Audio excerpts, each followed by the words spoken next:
இயேசு கிறிஸ்துவின் நாமத்தினாலே இந்த காலை வேளையிலே உங்களை அன்போடு விட வாழ்த்துகிறேன்.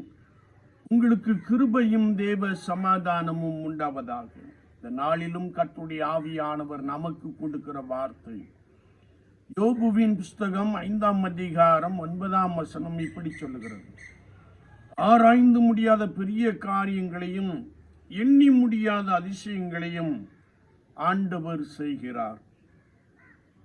இந்த அதிகாரத்தை நாம் வாசிக்கின்ற போது மனுஷன் வருத்தம் அனுபவிக்க பிறந்திருக்கிறான்.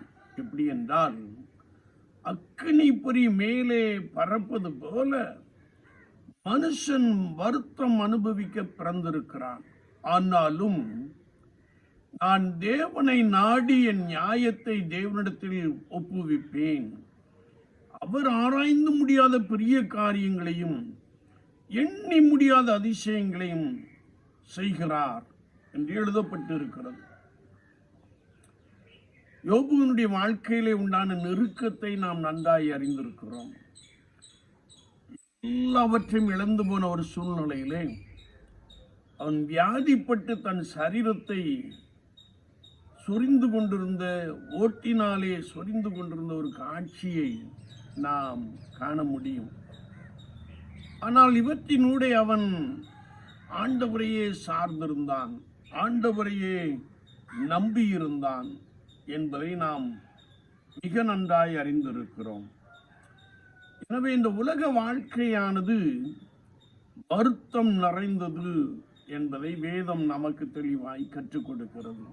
இதனால் வருத்தங்கள் வருகிறது என்றால் தீராத வியாதியினால் உண்டான வருத்தம், மன அழுத்தத்தினால் உண்டான வருத்தம், கடன் பிரச்சனையினாலே உண்டான வருத்தம், பிள்ளைகள் வசனத்தை காத்து நடவாதபடியினாலே கண்களில் கண்ணீர், அது மாத்திரமல்ல அது நிமித்தமான நடுக்கம் நம்மை பிடித்துக் கொள்வதை நாம் அறிந்து கொள்ள முடியும்.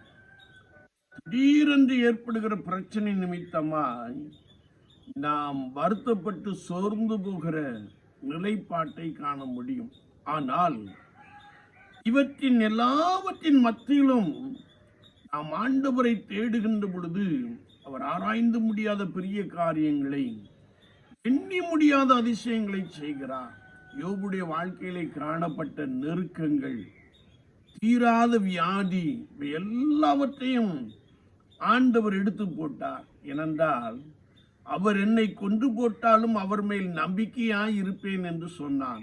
அந்த வார்த்தையை ஆண்டவர் கனப்படுத்தும்படியாய் அவன் தேவனை தேடி தன் காரியத்தை கர்த்தரிடத்திலே சொன்னபடியினாலே அவனுக்குண்டான நெருக்கங்கள், வேதனைகள், பாடுகள், பிரச்சனைகள், நோய்கள் எல்லாவற்றையும் ஆண்டவர் எடுத்து போட்டார். வேதம் சொல்லுகிறது, அவனுடைய முன்னிலைமையை பார்க்கிலும் அவனுடைய பின்னிலைமையிலே ஆண்டவர் 2 தனியான ஆசீர்வாதங்களை கொடுத்தார்.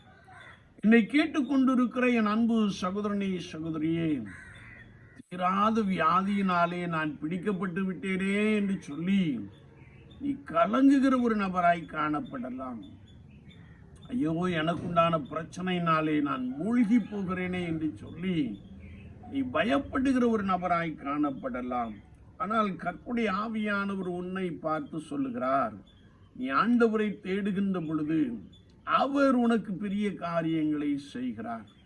அவர் நீ இழந்து போன எல்லாவற்றிற்கும் பதிலாக 2 தனியான ஆசீர்வாதங்களை உனக்கு கொடுக்க போதுமானவராக இருக்கிறார். எனவே நீ வருத்தப்பட வேண்டாம்.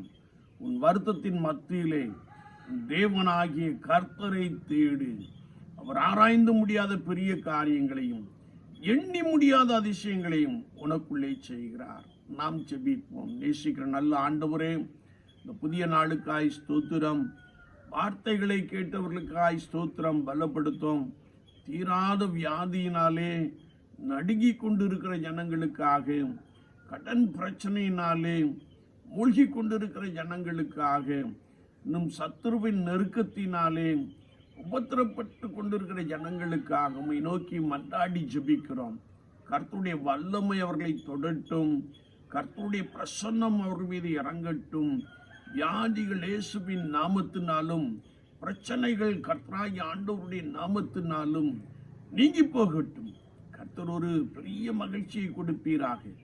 ஆராய்ந்து முடியாத பெரிய காரியங்களையும் எண்ணி முடியாத அதிசயங்களையும் செய்வீராக. இயேசுவின் நாமத்தில் பிதாவே, ஆமீன், ஆமீன்.